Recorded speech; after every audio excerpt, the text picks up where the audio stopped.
Live now.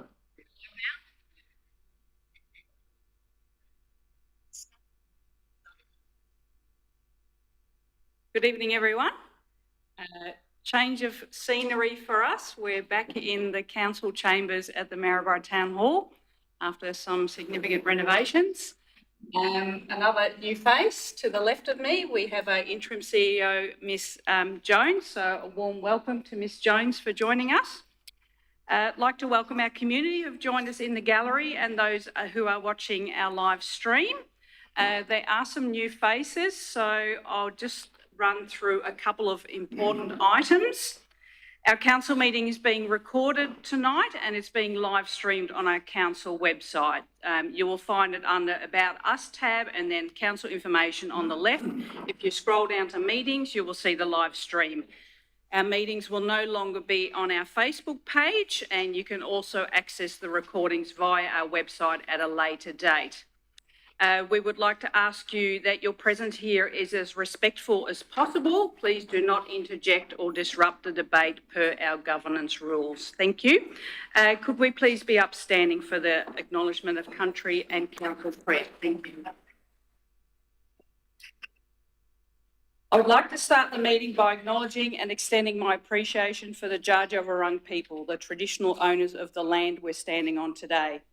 Today, we pay our respects to leaders and elders past, present and emerging, for they hold the memories, traditions, the culture and the hopes of all Dja Dja Wurrung people. The Council Prayer. Almighty God, we ask you to be present in this council. Direct and guide our deliberations. We ask you to grant us wisdom and sensitivity as we deal with the business of Central Goldfields Shire. May each decision that we make advance the well-being of all our residents. This we pray. Amen. Please be seated. Thank you. Again, welcome. So apologies. We have one apology. Councillor Anna de Villiers is not with us today. We don't have any leave of absences. I would like to call for conflicts of interest, please. Thank you, Chair. I'd like to declare a conflict of interest at item 12. Thank you. Thank you, Ms Jones. Any other conflicts of interest? If not, we'll move on. Confirmation of minutes from the previous meeting, please. Can I have a councillor to move them? So move those. Councillor Lavella, and a seconder, please. Councillor Meadows-Taylor, all those in favour? Against? That motion is carried. There are no minutes of delegated and advisory committees and no petitions, so I will go straight into our officers' reports. Item 8.1, page 14 of the agenda is the draft financial statements and LPRF. Do I have a councillor to move that, please? Councillor Murphy. Before I move the recommendation, I'd like to add a point 3 for the councillors to accept. Point 3 is due to administrative error, adjust a professional development costs, reduce Councillor Lavella's costs by $1,045 and reallocate to correct councillors. Thank you. And do I have a seconder, please? Councillor Lovett, Councillor Murphy. I'll move on again. So the recommendation. The council gives its approval in principle to the annual financial report and performance statement for the 2023-2024 financial year. And nominates authorised 2 councillors to certify the financial and performance statements in their final form on behalf of and with the full authority of the council. And 3, due to administrative error, readjust of professional development costs, reduce Councillor Lavella's cost by $1,045 and reallocate to correct councillors. Thank you, Councillor Murphy. Councillor Lovett, would you like to speak to the motion? No? Madam Mayor. Any other councillors like to speak to the motion? Speak to it now. Oh, you want to speak to it now? Sorry. Sorry, yeah. So I'm speaking to the motion? Yep. Okay. Okay. The financial results for the 23-24 financial year represents a year of challenges, major business decisions, finalisation of many multi-year projects, as well as the impact of emergency events and decisions made by other levels of government. Whilst the results show both an operating and underlying deficit, it is important to recognise that many influencing factors sector-wide, not just reflecting Central Gold Shire. Council has recognised over the past few years the ever-increasing financial pressure on councils, and as a response to this, adopted its first financial sustainability strategy in 2024. Whilst it does not impact the 23-24 results, it provides guidance on future decisions making for council and ensures council is doing everything in its power to take control of its own financial well-being. The substantial capital works budget set for 23-24 saw 71% completion, which represent the commitment from this council to ensuring projects are realistic and, more important, achievable. So, nitty-gritty. Council's result has been impacted materially by 4 factors. So, the timing of the federal grants, assistant grants, so there's $6 million in there, which timing we've got this year, and normally it would happen last year. But it is for this year, which I'll come back to. Reimbursement delays for costs associated with 3 emergency events. We haven't been reimbursed. Paid the money. So $1.2 million is still owing to us. Redundancy costs following the aged care exit, as well as funding recalls. It's about $2 million. And over a period of time, that money will come back as we move on with the aged care being outsourced to the hospital. So over a period of time, we'll be saving money. But that money had to be paid in the financial year just gone. And we had to backfill the critical staffing positions of contractors during the year, and that was 0.7. So all these things impacted on the bottom line. So for our cash position, the results currently, as in via the outcome of the financial year, was minus 5.5 million. If all the above result would have been plus 4.4 million.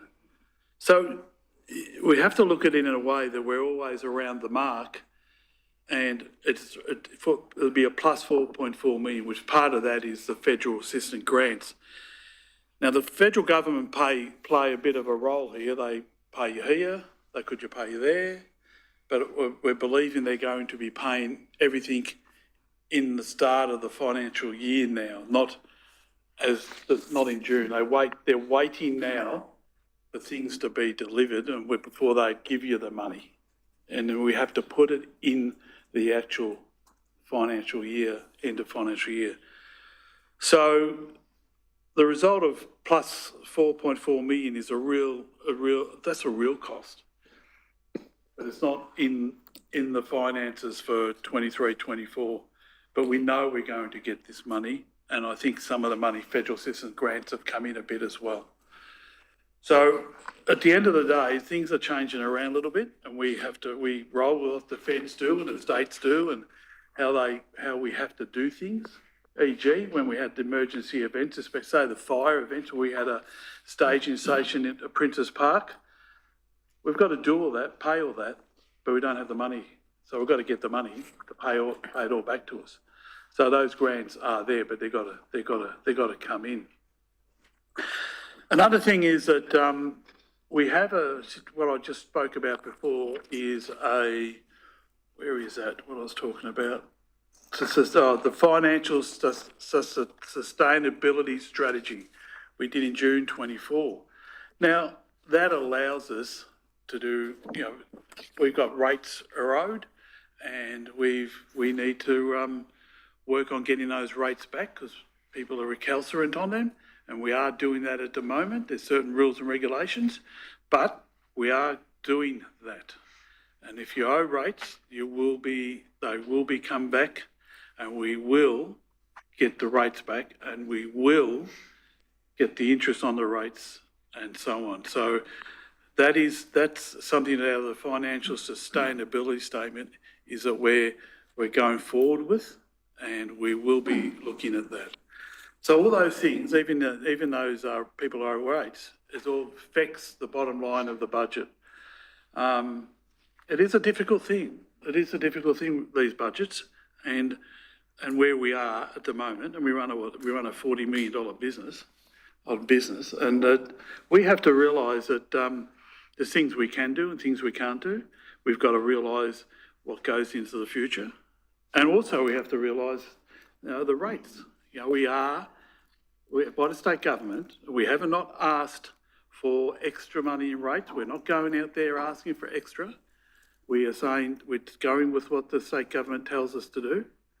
So everything is difficult, and we're not on our pattern alone. If you went around all the other councils, there's a lot of councils that have got same issues, but a few city councils have got very worse issues.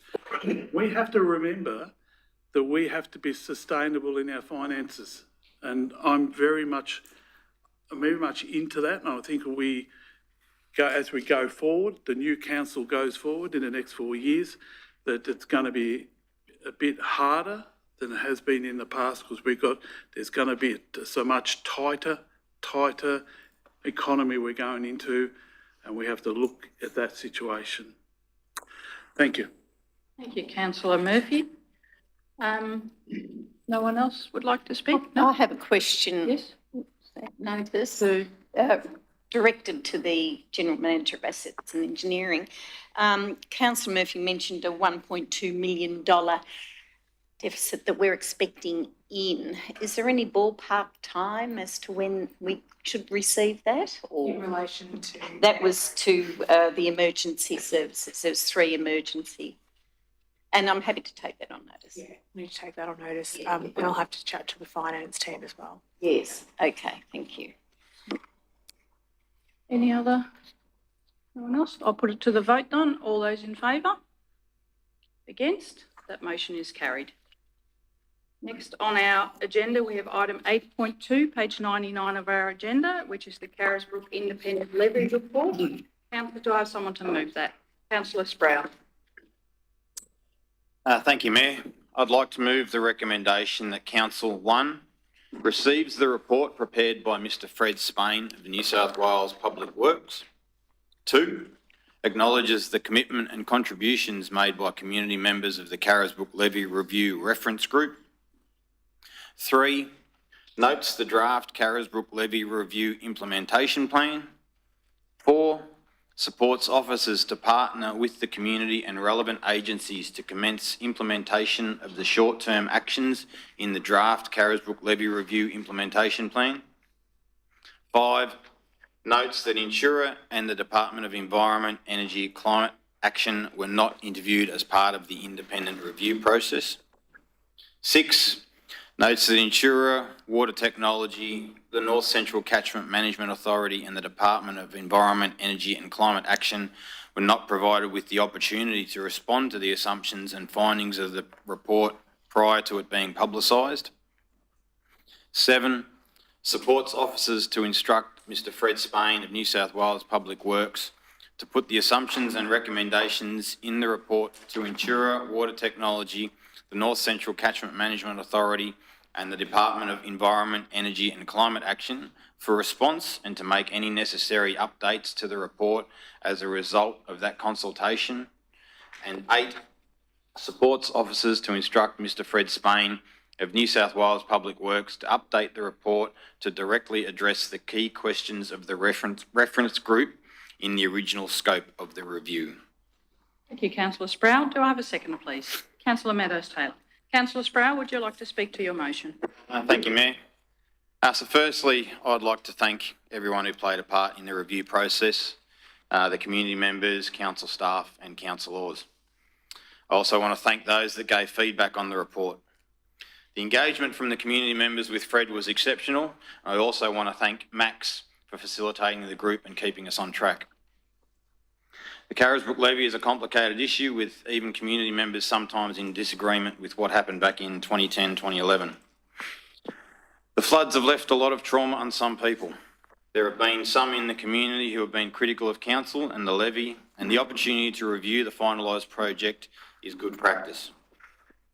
An independent expert, Mr Fred Spain, was suggested by the community and it was accepted by council to perform the review. Fred spent a week in Carisbrook travelling around the area and speaking with anyone that wanted the opportunity to have their say. He read all the reports and was impressive on how he absorbed a mountain of information in such a small time frame. The result is the report we have tabled tonight and what has been available to the public for a number of weeks now. The report gives many recommendations on which council can use to improve the safety level for the Carisbrook community, which is great. The report suspects that assumptions were made, which to me seems to be opinion more than proven fact. In part, that is an assumption in itself. However, there are also some specific items that were requested to be addressed which have been missed. Now, this is not to be critical of the author, but give reason to some of the recommendations in the officer's report tonight. This motion will seek to have those missed issues addressed, which may not change the report, but will help strengthen it. We agreed to make the report public once it was submitted, which we have done. This has raised some criticism from Intura, who were the final designers of the levy. I can sympathise with their position and hope to have some of these points clarified through communication with Intura and Fred. Regardless of all this, I believe the process has been valued by everyone with learnings all round. Some of the recommendations will be acted on in the short term, some may take a bit longer. All of those which can be referenced in the draft implementation plan that is also presented tonight. But this is also another step to a better understanding the levy and its role in Carisbrook. Importantly, we are committed to the residents of Carisbrook and we are committed to implementing the recommendations from the report. I want to take this opportunity to also highlight something Fred Spain on numerous occasions when he was here. There are levies that have failed and there are levies that are yet to fail. The levy is a protection device. It's not a final solution.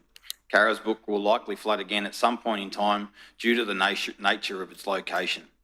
The residents of Carisbrook need to understand this fact and be as best prepared as possible.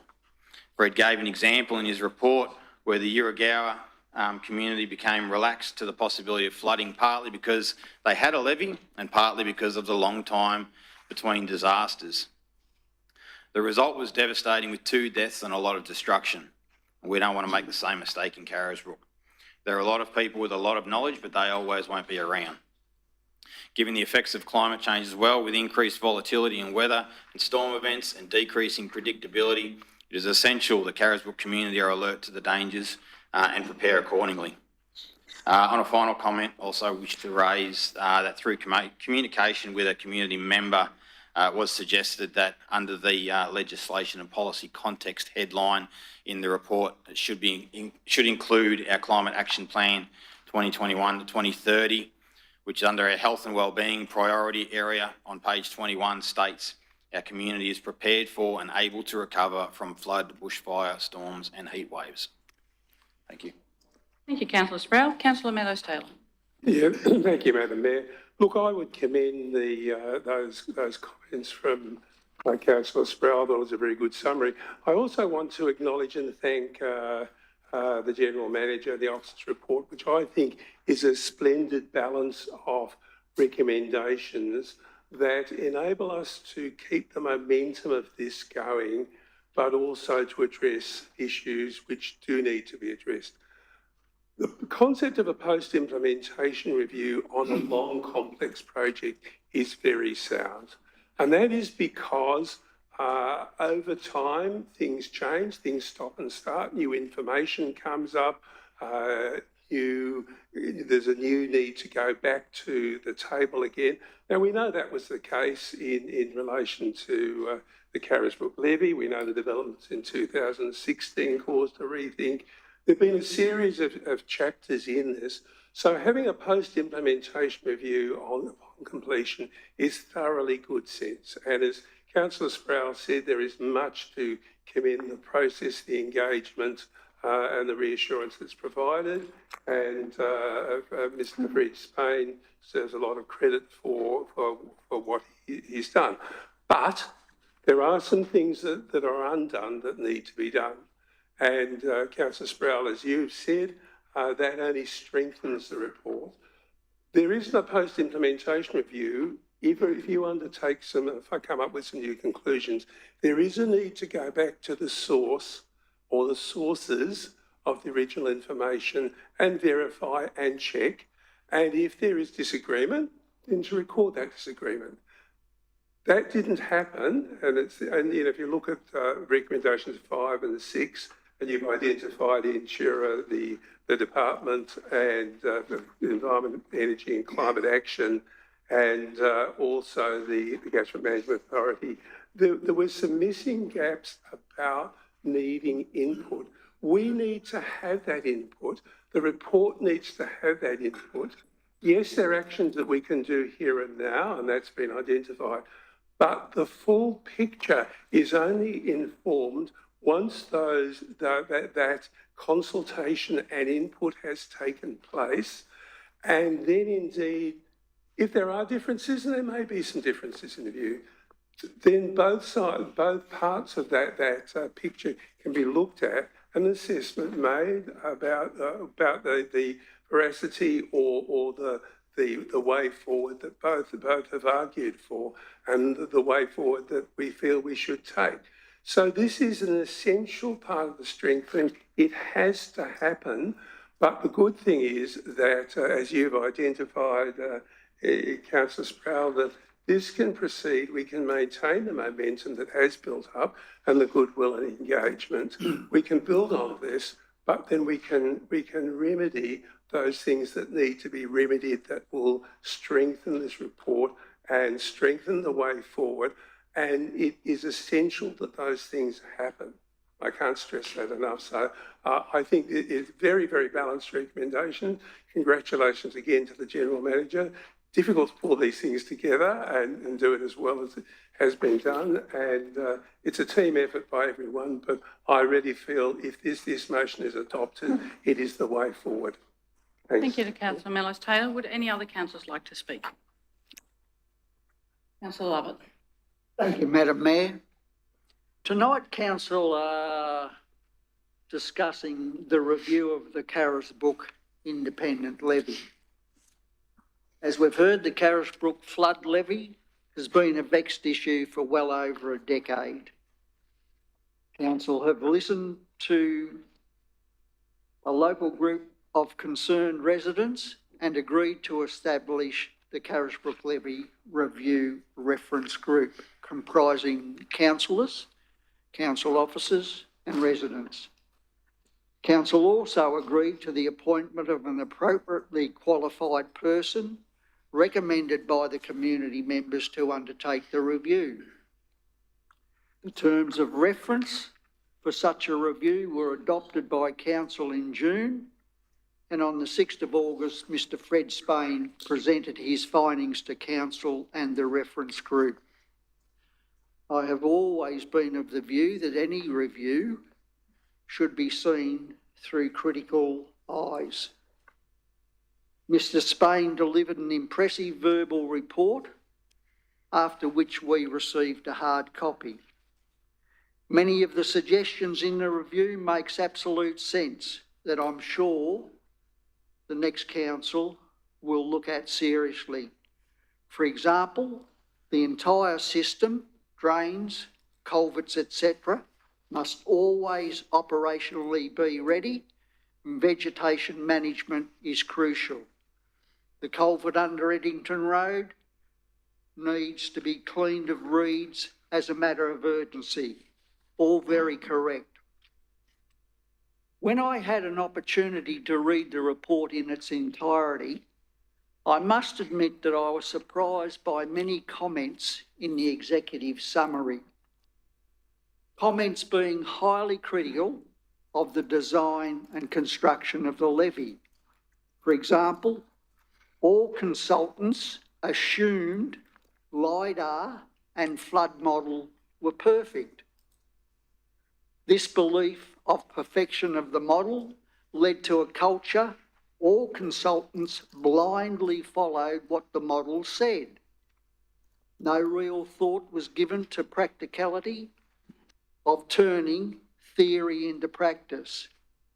Criticism is fine. However, I found Mr. Spain's comments to be unsubstantiated by fact, merely, in my opinion, throwaway comments. On seeking further information, I find it inconceivable that major players in the Carisbrook flood issue, insurer, North Central Catchment Management Authority, DECA, were not spoken to or interviewed for this review. I find that inconceivable. Insurer, let's put it in context. Insurer were chosen by council to undertake design and implementation work on the levy. It is a fact that Insurer is one of the world's most experienced specialist power and water consulting firms, with over 100 years of experience in delivering positive outcomes for their clients. The review was highly critical of the work done by Insurer, and I cannot believe that they weren't contacted or spoken to. Same with North Central Catchment, same with DECA. The review mentions data used, design that was different to local knowledge data put forward, but was ignored. This is potentially true and needed to be questioned. I would have thought the answer to this criticism, that other questions could only be answered by Council's General Manager of Engineering at the time. He could elaborate on the exact reasoning why decisions that were taken or decisions weren't taken. But again, he was never spoken to. Sadly, I believe the report is fundamentally flawed and could even be seen as biased. In fact, I personally doubt that the review meets the brief. Although I have very serious questions about the Carisbrook Levy Review Report and its veracity, after much consideration and thought, I will be supporting the motion. And there are some reasons why I will be doing this. I have taken this decision that I will support tonight's motion in the best interests of all concerned, so that the process continues to move forward and is not delayed in any way, shape or form.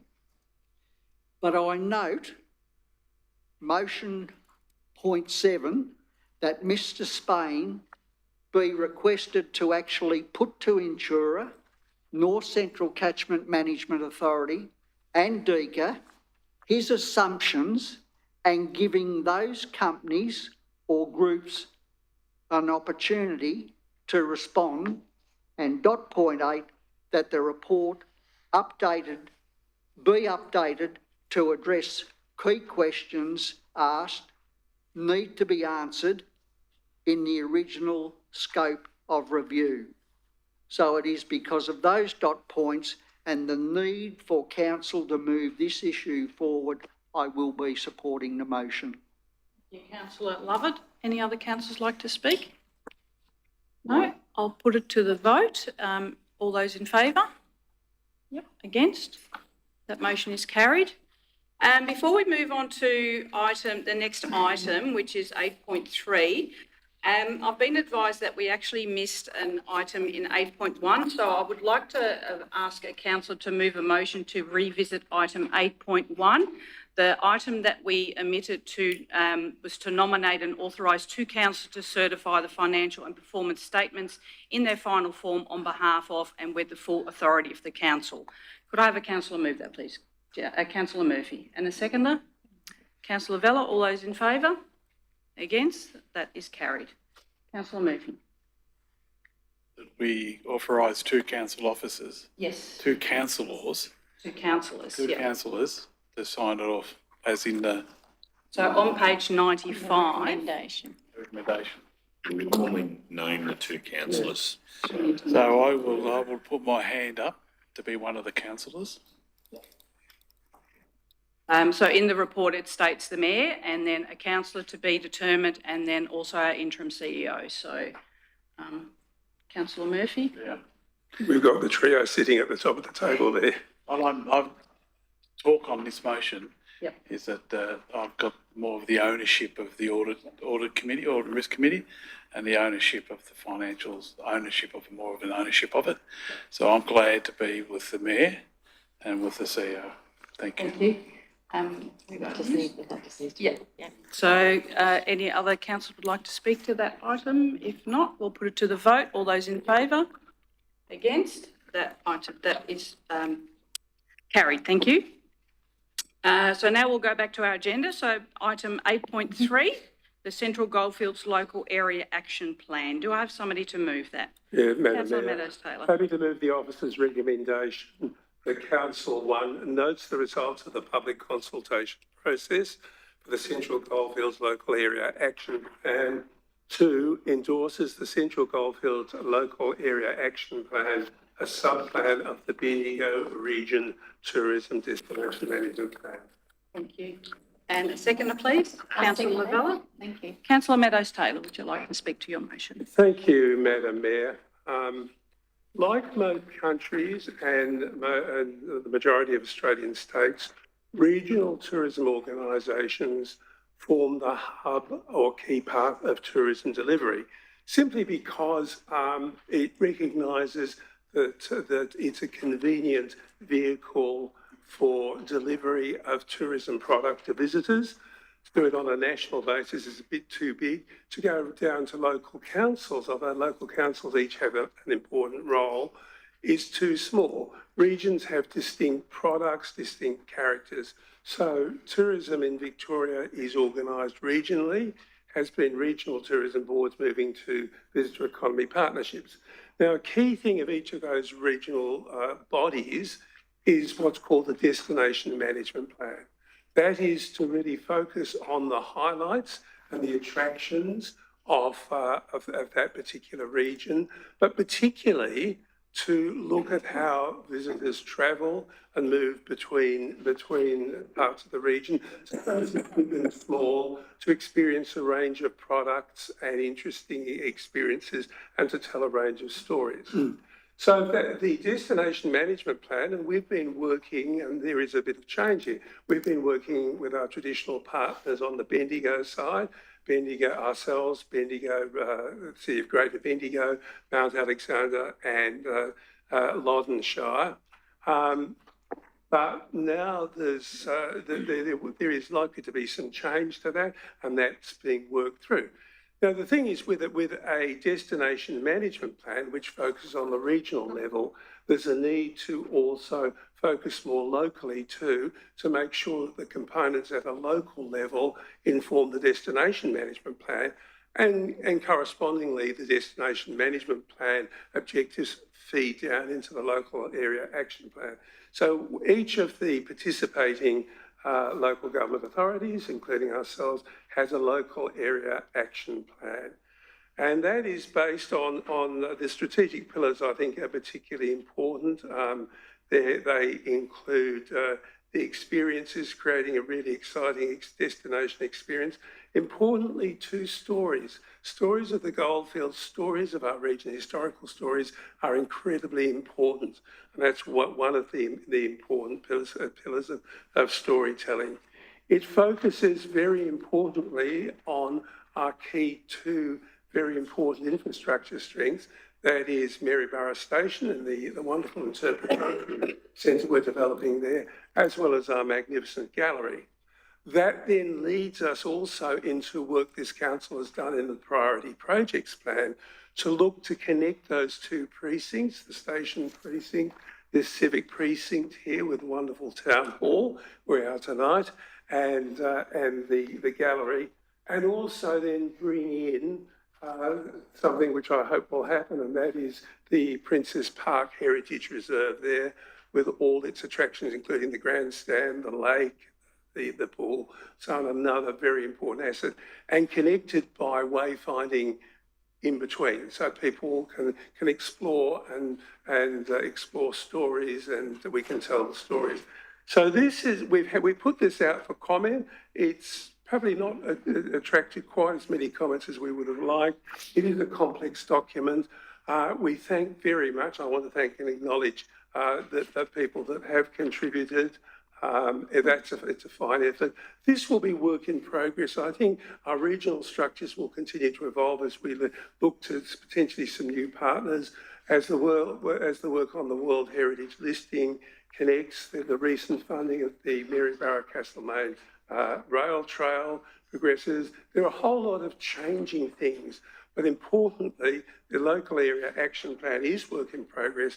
It focuses on our particular strengths, our particular opportunities to attract and retain tourists and visitors, and it's a very, very important next step in tourism development within Central Goldfields Shire. Thank you. Thank you, Councillor Meadows-Taylor. Councillor Lavella, would you like to speak to the motion? Yes, just to reiterate what Councillor Meadows-Taylor has just spoken of, praise it down into a conclusion. The Central Goldfields Local Area Action Plan, which is a sub-plan of the Bendigo Regional Tourism Destination Management Plan, say that with a mouthful of marbles, has been developed through a process of research analysis and community consultation. It provides direction and clarity, ensuring that there is cohesion, coordination and an effective approach to strengthening tourism within the Shire and across the region of which we are aiming for. The consultation period offered valuable insights into community and industry perceptions of the draft plan. Now, despite attracting 90 visitors to the Engage website, only 6 individuals completed the survey. However, I do believe this may indicate a general satisfaction with the overall direction and has offered a modest but meaningful sample of varied feedback. Thank you. Thank you, Councillor Lavella. Would any other councillors like to speak to this motion?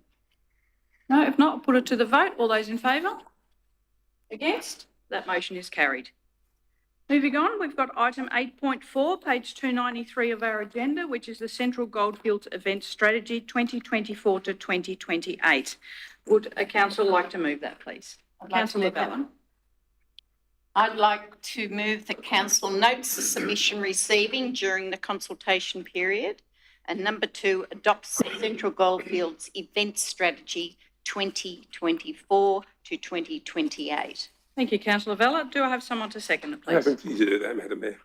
Thank you, Councillor Meadows-Taylor. Councillor Lavella, would you like to speak to your motion? Thank you. Now, this strategy talks about setting the scene into the future, attracting visitations to our diverse range of offerings and events. Our community understands the value of events and the importance it brings to not only community connectedness, but also to the fun and vitality of life. As this report outlines, Council continues to be committed to delivering a wide range of events, explores and guides alternative funding channels, partnerships, sponsorships, including the many grant opportunities that can enhance event sustainability and growth. This report also provides event organisers with a clear understanding of venue options and necessary regulatory considerations, providing a roadmap for how we can deliver on a shared vision for festivals and events across the Shire. It is to be noted, however, this strategy does not include weddings, conferences, private functions or regular user group activities such as sport. During the pandemic, from 2020 to 2022, the viability of events faced enormous challenges, including cancellations, loss of volunteers, significant increases in operational costs, and increasing compliance requirements.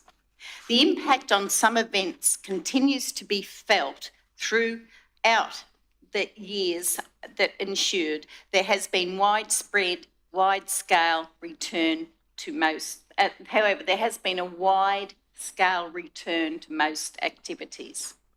In 2023, Central Goldfields was home to 24 events, each of drawing over 100 attendees alongside 32 smaller events across council-managed land, buildings and key event venues. Beyond these 56 events, our community also enjoys a diverse array of live music, literary, civic, cultural and community events in non-council venues around the Shire. Now, the busiest period of our events calendar is during the warmer months from October to March, with a focus on outdoor events that attract a combined total of 60,000 people annually. We don't only have approximately 11 indoor venues. The Shire overall has 10 outdoor venues, one of which is totally underutilised, being the lawn domain area in front of the station, and was originally built, if I recall, primarily for family events. I believe the Central Goldfields Shire events calendar over a 12-month period must schedule 4 major events, then smaller events dotted throughout the calendar on a monthly, if not weekly basis, and that's purely my feel.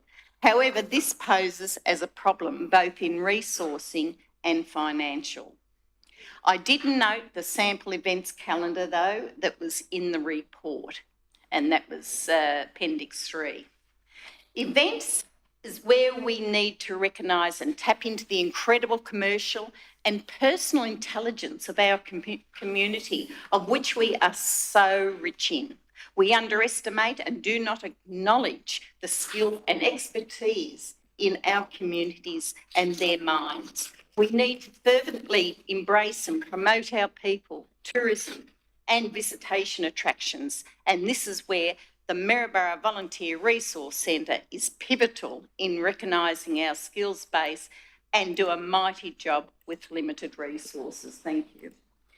Our main focus is to entice visitation far and wide, the experience, the wonderful offerings we have in Central Goldfields, and not only gold, precious metals, but the gold fields, being the canola farms, which are currently beaming as rolling fields of gold, which I feel very proud of entering our Shire. Thank you. Thank you, Councillor Vallett. Councillor Meadows-Taylor. Gosh, thank you, Madam Mayor. That was a hard act to follow now. There's a lot of things here. Certainly, one of my things I've been involved in for over a decade now is chairing regional tourism boards. And when you do that, you get a good feel about competitive capability of LGAs and their ability to run events. And it's been very clear to me that there is very high regard for Central Goldfields Shire Council running and hosting and supporting events. And that is, when you explore it, what is it that council does that's different? It is the view that the council staff, often our infrastructure to staff, go that extra distance to be helpful, to put things out, to tidy up, to make things happen. Our events team work hard to make it happen. And it's that extra bit of support, of help to make it happen, to provide the support that it really stands out. And that's something that we should recognise the real capability. It's a credit to our staff, but I think it really does support events. We do need an event strategy. One of the difficult things, I think everyone says you should have more events, but who does it? What are roles? What are relationships? What is the responsibility of council in relation to other stakeholders in events management? The strategy points that out. It's just too easy to say to council, you should be putting on more events. No, that's not our role. Our role is to support events, to help facilitate them. But there is a need for a true group of people who believe and are passionate to actually shape and make this happen, and then we can work with them. The regional structure can then come in. There are regional grants available to support events. So it's a team effort, but I think people need to understand that and this strategy sort of points that out. So onwards and upwards, I certainly support Councillor Lavella's comments about the land that we did set aside in front of in Station Reserve, which is a perfect place for more events, particularly now we've got weekend services, train services, want some more of those. But, I think we have a great events capability. We have the capacity to build on that. We want to build on that. Our community wants us to build on that. We have every opportunity to do that. Let's go ahead and do that. And the event strategy really helps take us forward to do that. Thanks, Madam Mayor. Thank you, Councillor Manus-Taylor. Would any other councillor like to speak? Not, put it to the vote. All those in favour? Against? That motion is carried. Our next item is item 8.5, page 337 on our agenda, which is community grants, and it is one of my most favourite things on our agenda. Do I have somebody to move a motion, please? Councillor Lovett. Thank you, Madam Mayor. I would like to move that Council approve the recommendations for the awarding of funds for the 2024-2025 Community Grants Program. Thank you, Councillor Lovett. Do I have a seconder, please? Councillor Sproul. Councillor Lovett, would you like to speak? Thank you, Madam Mayor. The annual Community Grants Program provides financial support to organisations for projects and events that provide community benefit to the Shire. This policy has informed the delivery of the 2024-2025 Community Grants Program, which provided a funding pool of $46,000 across 4 categories: infrastructure, creativity, innovation, community development and climate action. Applications for this year's program opened on the 1st of July and closed on the 26th of July. At the closing date, 21 applications were received with a total amount of $51,998 requested. 3 applications were considered to be ineligible. Applications were assessed collectively by members of the assessment panel, which I have to point out does not include councillors. And I think this is a very good move as it takes out parochialism out of the decision-making process. Due to the fact that the number of applications and overall funding requests fell just outside the total funding allocation, a decision was made to forego the usual scoring process. Checking in with applicants, re any funding questions or concerns raised by the panel to arrive at an overarching consensus vote.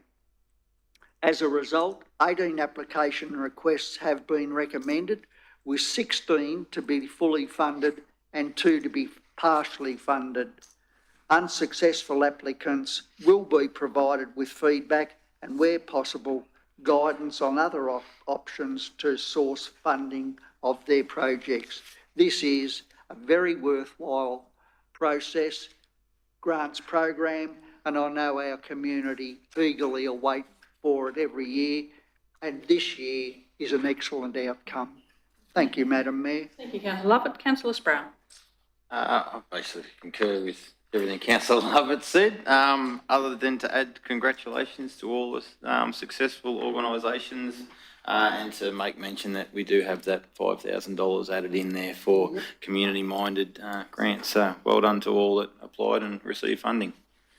Thank you, Councillor Sproul. Any other councillors like to speak? Councillor Meadows-Taylor. Very briefly, Madam Mayor, just been thinking, it is 2007, I'm pretty sure, we introduced the first community grant scheme with a lofty total amount of $5,000 and individual grants up to $500. So we've come a long way from that. We know that our community would love us to be able to, and community organisations to go much further, which is very, very tough. But I think this has been a great process. Community grants are fantastic. They do so much good. They reflect our true partnership.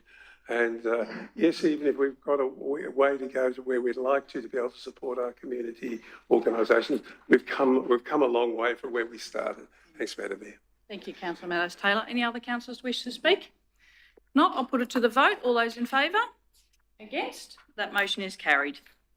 Next is item 8.6, page 342 on the agenda, which is the Central Goldfields Food Systems Roadmap. Do I have a councillor to move a motion?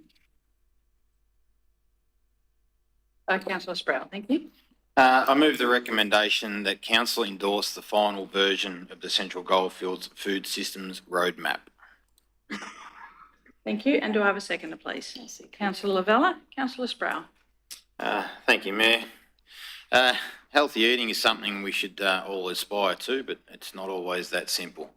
Our ability to eat a healthy diet can be beholden to our ability to access fresh and healthy food locally. The food systems model is a health promotion tool to assess and understand different factors impacting on local food systems, from food production, consumption, through to waste and composting. There are a number of food workshops held to consult with interested parties and to help shape this plan. Importantly, it must be noted that due to council resources, this roadmap focuses on recommendations for the community action rather than a council-owned action plan. Thank you. Thank you, Councillor Sproul. Councillor Lavella. Well, basically, it's not up to us to tell people how to eat. However, it's really great to be able to provide a map on how you can eat. A lot of young ones these days, due to parents or downlines, have been working 2 jobs, don't get to cook in the kitchen, so the kids aren't set that example from the outset. So this offers a bit of a roadmap as to how can we do it? How can our young and how can our older learn how to cook and provide food for themselves? So I think it's a pretty good strategy. Thank you, Councillor Lavella. Any other councillors like to speak to this motion? If not, put it to the vote. All those in favour? Against? This motion is carried. Next is item 8.7, Growing Regions Part 2, Deledio Recreation Reserve Pavilion Project. Do I have somebody to move that motion? Madam Councillor Mayor, I Melbourne. feel a complete fraud. You would normally move that if you weren't in the chair, but since you are in the chair, I'd be happy to move the officer's recommendation that council supports an application to the federal government's Growing Regions Round 2 Fund for the Deledio Recreation Reserve Pavilion Project, and 2, commits a co-contribution of $500,000 in future borrowings as supported in the adopted 2024-25 annual budget. Thank you, Councillor Meadows-Taylor. Do I have a seconder, please? Mayor, I'll second. Councillor Meadows, thank you, Councillor Lovett. Councillor Meadows-Taylor. Well, Madam Mayor, a project so dear to your own heart, and which you have, should acknowledge to start off with, not only has the community advocated and lobbied for this for so long, but you have been a splendid champion of that advocacy and taken that forward. And of course, we know as a council we've twisted and turned in ways to try and make this happen. It needs to happen. It has to happen. The question for us has been how to make it happen. And we've had, unfortunately, a few turns along the way that things haven't quite delivered the way we hoped. What is proposed here is that we seek an allocation of 1.5 million from the federal funds, Growing Regions Fund. I should say that the federal government is an important source. We often focus on the state government, but the federal government is an important source of infrastructure funding for the whole of Australia, and getting some matching contribution from the federal government is incredibly important. And I'll be talking about that later. This is an opportunity. If we can get 1.5 million to our new budget of 3 million, we have 1 million confirmed by the state government, and then, as I've just put in the motion, a commitment which the council's already made in its 24-25 budget of 500,000 in future borrowing. So that makes the total of 3 million, which becomes the revised budget for the pavilion at Deledio. So we've just got to hope, we've got to shake that magic tree as hard as we can.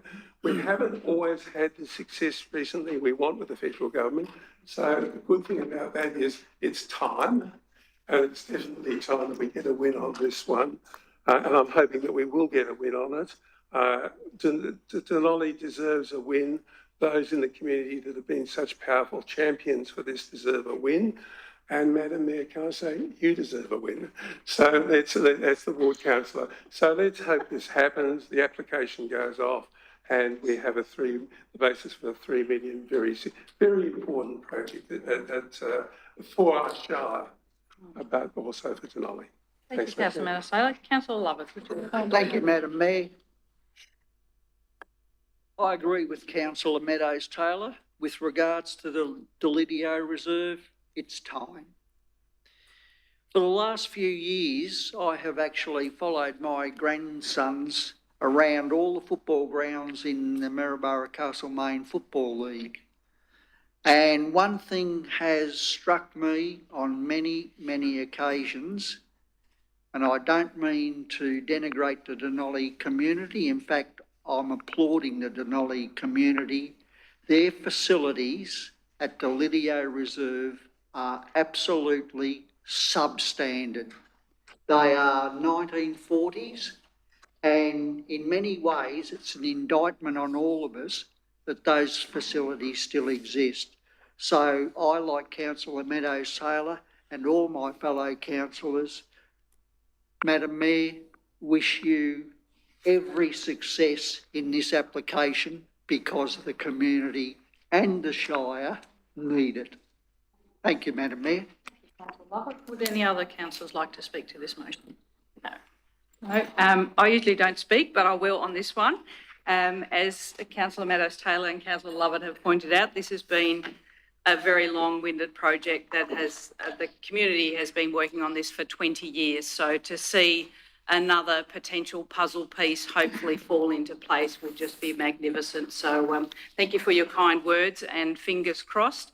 It will certainly make a huge difference to council to have those reduced borrowings if the grant's successful. So with that, I'll put it to the vote. All those in favour?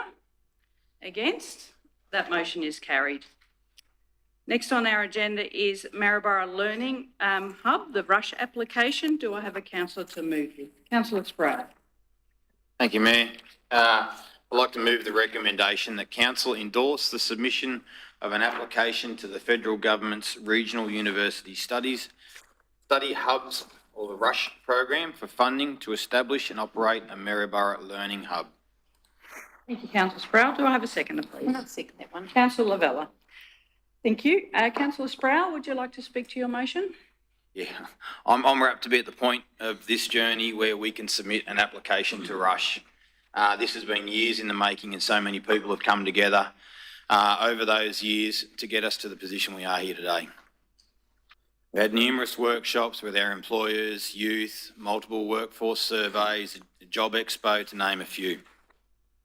Our community has a unique position between Bendigo and Ballarat, which is both an advantage and a disadvantage. It's great for when we want to access things not available locally, but that also comes at a cost, time, money, etc. One thing I know is students generally don't have much of either. We want our community to have access to higher education, and that's great if you can travel to Bendigo or Ballarat to do that, but some can't. Having a facility right here in Maryborough that has university quality study spaces that are well supported could be a game changer.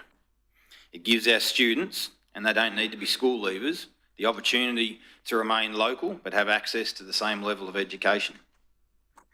It could also help retain some of those students that may leave the area to seek further education.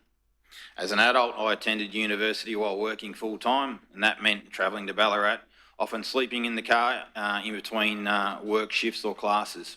I knew I couldn't study at home as there are too many distractions and I needed a classroom. RUSH and the country universities can give that environment to our students.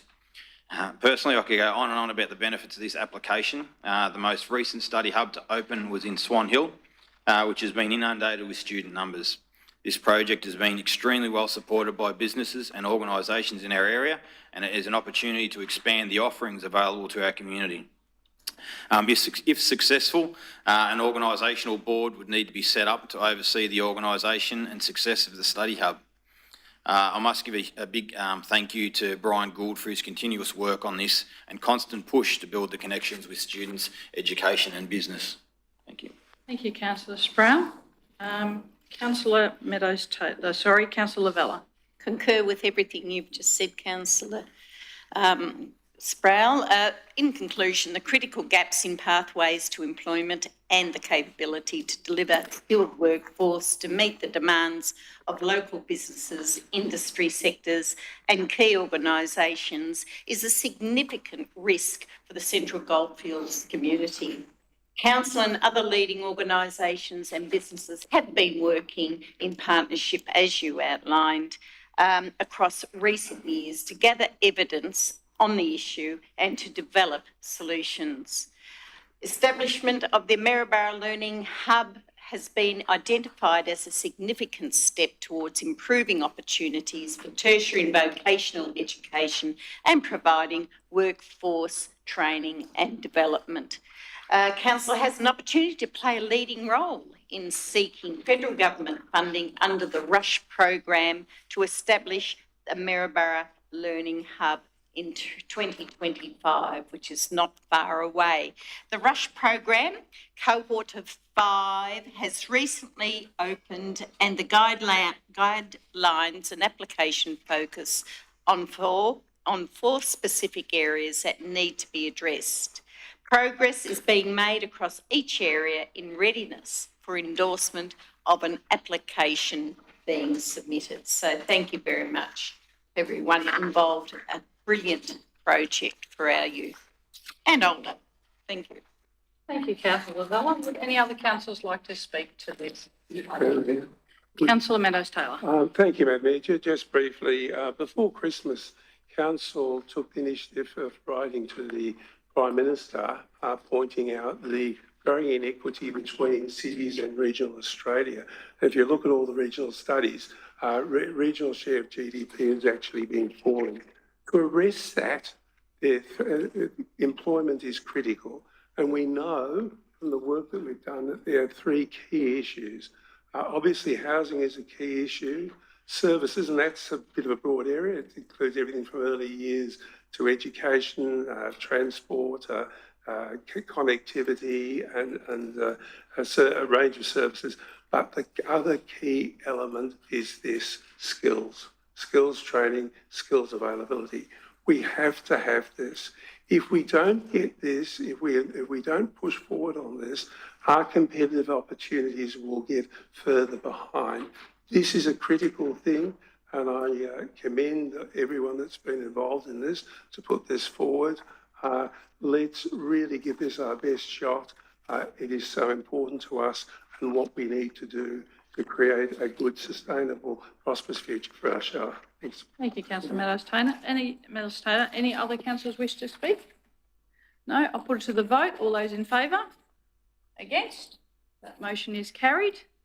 Next is item 8.9, the Central Goldfields Shire Council Reflect Reconciliation Action Plan Report 2024 to 2025 on page 401 of our agenda. Do I have a councillor to move that, please? Councillor Sproul. Thank you, Mayor. I'd like to move the recommendation that Council adopts the Central Goldfields Shire Council Reflect Reconciliation Plan 2024 to 2025. Thank you, Councillor Sproul. Do I have a seconder, please? Happy to do that, Matt. Councillor Meadows Taylor. Councillor Sproul, would you like to speak to your motion? Thank you, Mayor. I'm just going to read out some of the report. Australia's journey towards reconciliation formally started in 1991 after the Aboriginal Deaths in Custody report and recommendations which called for a process of national reconciliation. That was 33 years ago. Since 1991, a number of steps have taken place, and most recently was the referendum vote for constitutional recognition by establishing a voice to Parliament. That may have been unsuccessful, but the works towards reconciliation goes on. The State of Victoria and the Dja Dja Wurrung clans signed a recognition and settlement agreement in March 2013. This was an important starting point for the self-determination of Dja Dja Wurrung peoples. It allows for recognition through protocols, acknowledgements and welcome to country and signage on Dja Dja Wurrung lands. It also gives Dja Dja Wurrung legal rights to practice culture as well as access and the use of lands, some of which we have here in the Paddy's Ranges. Council's reconciliation journey commenced by identifying the development of a RAP, or a reconciliation plan, in its council plan and annual action plan.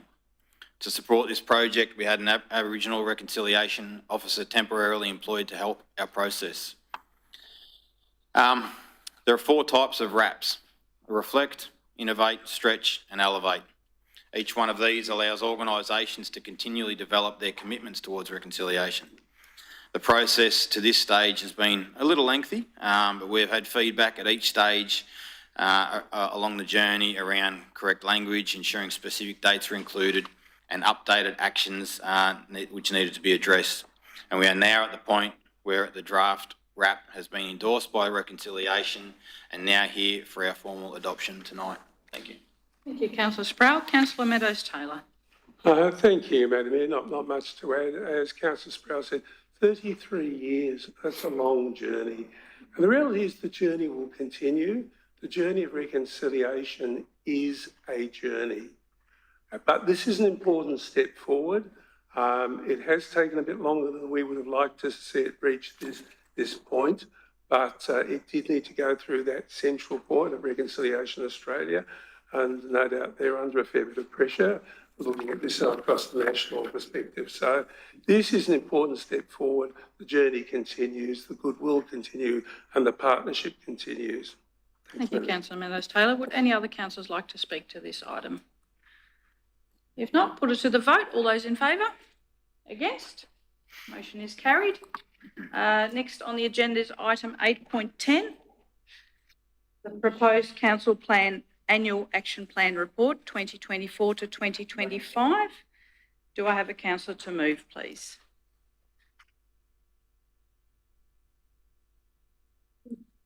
Pardon me, what made me move that? I'm happy to move that. 8.10? Councillor Vella, Yes, I'll move that if your you want me motion? to.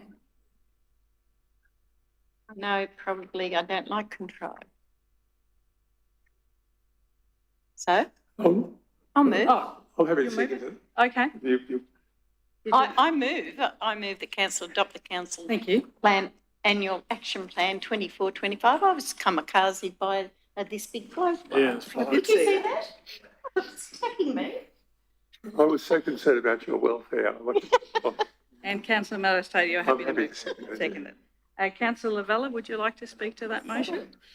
Look, this is pretty straightforward. I think as per the report, I don't think we need to go through it in depth. It's an excellent report, so thank you very much to the whole council staff. Thank you. Councillor Meadows-Taylor? Yeah, look, thanks, Madam Mayor. The only thing I'd say about this is there is a very important framework for accountability to the community, and that is about the deliberative engagement, very serious engagement in establishing a council plan, which the council will be doing shortly, together with a community vision, community vision, and a financial sustainability strategy. And then the reporting of action plans, setting of action plans consistent with that, and the reporting of them is actually a very, very important statement of accountability. Recently, I've seen in some places a fascination about the issue of KPIs of the CEO. To be honest, that is something that is very secondary to the overall framework that it's important to us, it's important with our relationship between the council and its CEO, very important. But the critical issue of accountability with our community is the action plan, the accountability and the reporting of those things that go on. And when you look at that, there is actually a huge amount of information that we report back and should report back because that is part of our accountability, our engagement, our transparency with the community. So this is thoroughly good stuff, and I really would commend those who are keen to know what council is doing and why it's doing and where it's at with all of this, to really just go through it, and you will be blown away by how much our officers do achieve, and it really is very, very important. Thanks, Madam. Thank you, Councillor Meadows-Taylor. Any other councillors like to speak to this item? Councillor Sproul? Yeah, just for those that might not have read the report, I just want to read out some of the actions that were completed this year, because it is a significant list. So we developed and delivered the Indigenous Interpretive Garden near the Art Gallery, the upgrade to the electrical system in the Maryborough Town Hall, which allowed us to be here tonight and open to the public, which is great. The reconstruction of the octagonal pool, sought the external funding to support activation of the art space in the courtyard at the Maryborough Station. We adopted the Central Goldfields Art Gallery and strategic plan. Worked with Commonwealth and state funding bodies to transition out of the in-home care services.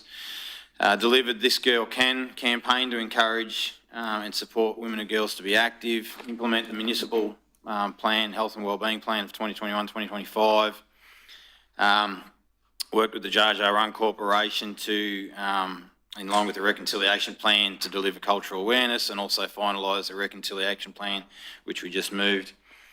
Develop an events strategy, which was listed tonight. Complete the new visitor centre at the Maryborough Railway Station as a key attraction.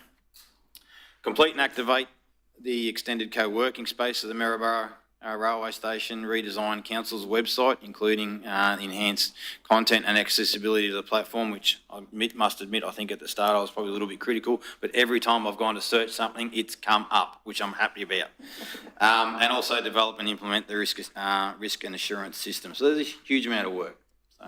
Just wanted to note that. Thank you, Councillor Sproul. Thank you for pointing those out. Any other councillors want to speak? No? I'll put it to the vote. All those in favour? Against? That motion is carried. Our next item on the agenda is item 8.11, which is the S5 instrument of delegation to council to the CEO report. It's a procedural motion. Do I have a councillor to move that, please? Councillor Lovett. Thank you, Madam Mayor. I move that in the exercise of the power conferred by S11(1)B of the Local Government Act 2020, the Act, Central Goldfields Shire Council, the council resolves that 1, there be delegated to the person holding the position or acting in or performing the duties of Chief Executive Officer, the powers, duties and functions set out in the attached instrument of delegation to the Chief Executive Officer, subject to the conditions and limitations specified in that instrument. 2, the instrument comes into force immediately upon this resolution being made and is to be signed by the Council's Chief Executive Officer and the Mayor. 3, on the coming into force of the instrument, all previous delegations to the Chief Executive Officer are revoked. And 4, the duties and functions set out in the instruments must be performed and the powers set out in the instruments must be executed in accordance with any guidelines or policies of council that it may from time to time adopt. Thank you, Councillor Lovett. Do I have a seconder, please? Councillor Murphy. Councillor Lovett, would you like to speak to this Thank you, motion? Madam Mayor. This is procedural and was necessitated by the resignation of our CEO and the appointment of an interim CEO. When this motion is moved tonight, it will allow the interim CEO to delegate powers, duties and functions to council executives, managers and officers. Thank you, Madam Mayor. Thank you, Councillor Lovett. Councillor Murphy, would you like to speak? No? Any other councillors like to speak to this? No? I'll put it to the vote. All those in favour? Against? That motion is carried. Next, we have item 8.12, Risk Management Policy for Adoption Report. Do I have a councillor to move this, please? Councillor Murphy? The recommendation to council adopt the risk management policy. Thank you, Councillor Murphy. Do I have a seconder, please? Councillor Lavella. Councillor Murphy. This is the adoption of a risk management policy, but we need to say that the risk management policy, which is a legislative policy, is a required policy under the Local Government Act 2020 and must be endorsed by the council. So it's important to review, or always important to review and update the risk management policy so that it remains in compliance with current council requirements and community expectations. So the risk management policy that we're going to adopt requires significant changes, and the table of changes is listed to show the additions and changes made to the policy. I'm not going to go and read all of them, but the gallery and people, our constituents can read them, but it's important that we do this, and important we change things, and important we stay up with the times. Thank you. Thank you, councillor Murphy. Councillor Lavella? No, nothing to add. Any other councillors like to speak to this? If not, I'll put to the vote. All those in favour? Against? That motion is carried. That concludes our officers' reports. Next on the agenda is council's reports and general business, of which there is none. Then we have a notice of motion. We have two notices of motion. The first one is 10.1, Commonwealth Housing Support Program. Do I have a councillor to move that? Councillor Meadows Taylor. I would like to move that council note that the Australian government's 1.5 billion housing support program is one of a range of measures designed to help achieve the National Housing Accord's target of building 1.2 million new well-located homes over 5 years from 1st of July 2024. In this context, local government councils are critical partners in achieving additional housing goals. In the case of this council, note that housing development is a key element in council plans and strategies. See, accordingly, the opportunity to apply for enabling infrastructure grants of up to $45 million is especially welcome. The significant opportunity in the recent round was, however, limited by a tight application deadline and delivery and completion timeframe, which restricted the ability to develop some broader proposals where partnerships were involved, requiring longer lead times, both for submissions, applications, and a delivery and completion timeframe. Town Sewerage Scheme is an example of this. The substantial national housing shortage challenge is likely to take many years to resolve.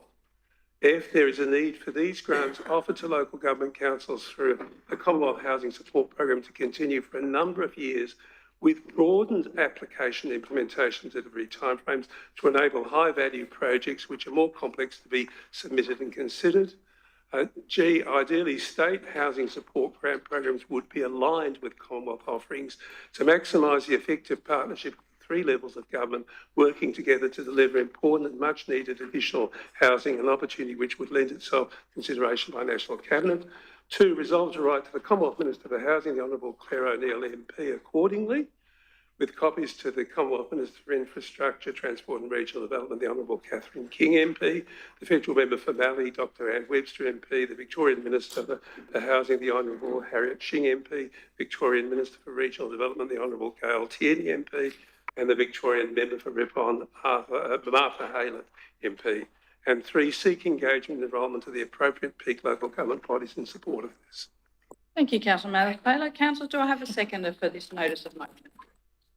Councillor Murphy? Councillor Meadows Taylor. Thank you, Madam Mayor. Look, we know 3 things. Housing is going to be a real issue, is a real issue, and will be a real issue for the nation in the years ahead. Secondly, that the councils are being looked at. Most recently, the state government's put out a statement giving targets for councils on housing. So we will be expected to do our part for housing.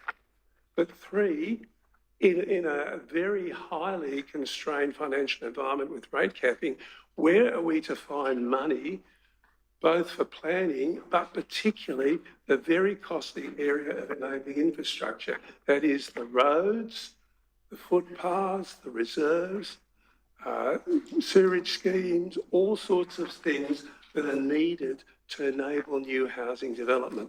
We won't have the money ourselves. And the state has limited money, but that needs to be aligned.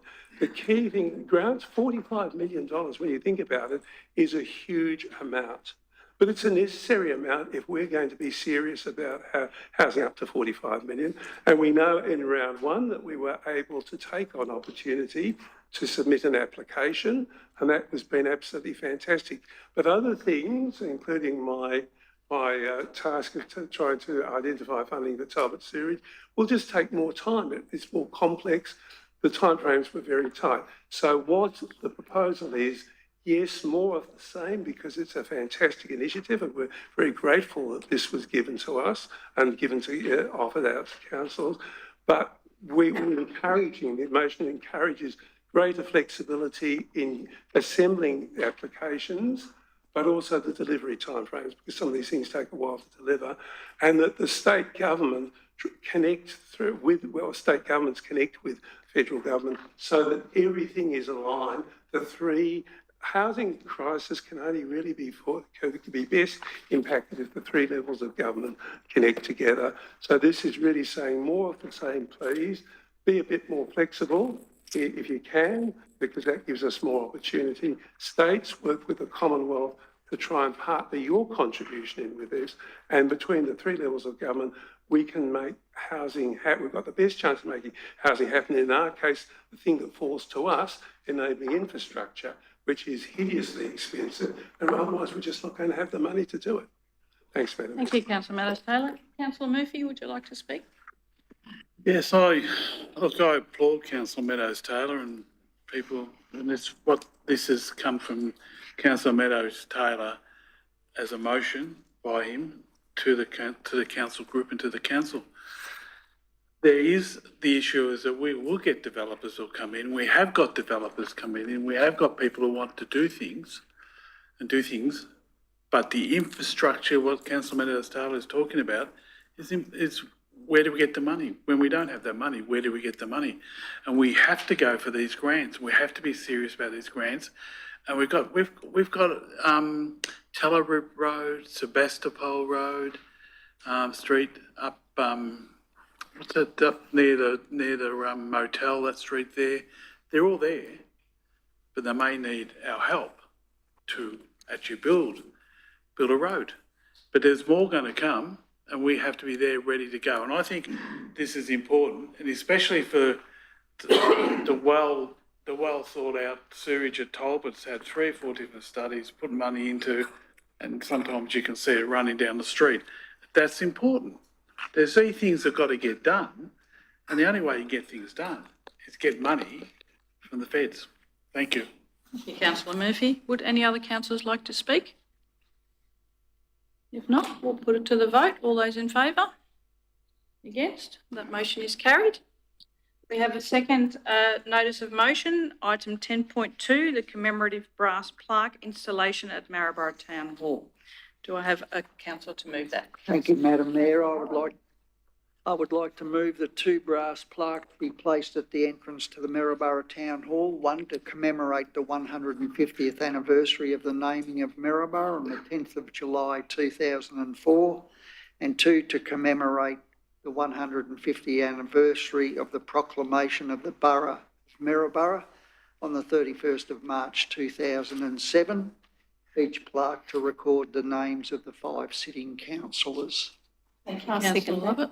Councillor Lavella to second. Councillor Lovett, would you like to speak? Thank you, Madam Mayor. I've moved this notice of motion to correct an oversight from 20 years ago. Maryborough sesquicentenary was celebrated in 2000 with a weekend of events and celebrations throughout the community to celebrate the milestone with numerous events. The highlight was a special meeting of council in the Maryborough Town Hall to commemorate the 150th anniversary of the naming of Maryborough. The Town Hall was packed out with invited guests and community members from every part of the Central Goldfields Shire, and it was overseen by Dame Marigold Southey, the Lieutenant Governor of Victoria. Similarly, in 2007, Council celebrated the 150th anniversary of the proclamation of the Borough of Maryborough, and Council were proud to hold a special council meeting attended by, again, representatives from all over Central Goldfields Shire. For whatever reason, the commemorative plaques for these 2 historic milestones were never placed at the entrance to the Town Hall, and this needs to be corrected, ironically, on the night that Council return to their natural home. Thank you, Madam Mayor. Thank you, Councillor Lovett. Councillor Lavella? I'd like to say one thing. When I came back home after a long period of time, there's not enough recognition of our history up here. So thank you very much, Councillor Lovett. I think that's an excellent idea or an excellent motion. Thank you, Councillor Lavella. I've just been asked. Sorry. There's just a typo at the end of the recommendation. It says each plaque to record the names of the 5 sitting councils. That should actually say councillors, if we could make that change. Okay. Any other councillors like to speak to this motion? All right, we'll put it to the vote. All those in favour? Against? That motion is carried. That concludes our motions. Next is item 11, urgent business, of which we have none. Item 12 is confidential business. We do have confidential business this evening. The following items are confidential under section 3F of the Local Government Act 2020, being personal information, being information which, if released, would result in the unreasonable disclosure of information about any person or their personal affairs. The reason this section applies is because the report contains confidential information and it is unreasonable to disclose this information. So for this, we will go into camera. I would like to ask a councillor to move a motion that council close the meeting to the public in accordance with section 3FH and 66(2)A of the Local Government Act to consider confidential information. Madam Mayor, I'm happy to move a motion that council go into camera to deal with a report and advice from the CEO Employment Matters Committee, which, as you say, meets the confidentiality requirements of the Local Government Act. Thank you, councillor Meadows-Taylor. And a seconder, please. Councillor Lavella, thank you very much. All those in favour? Against? That motion is carried. Because this is the last item on the agenda, I'll ask everyone to leave the chambers, and also we will cease our recording because we will come out of camera and then we'll close the meeting.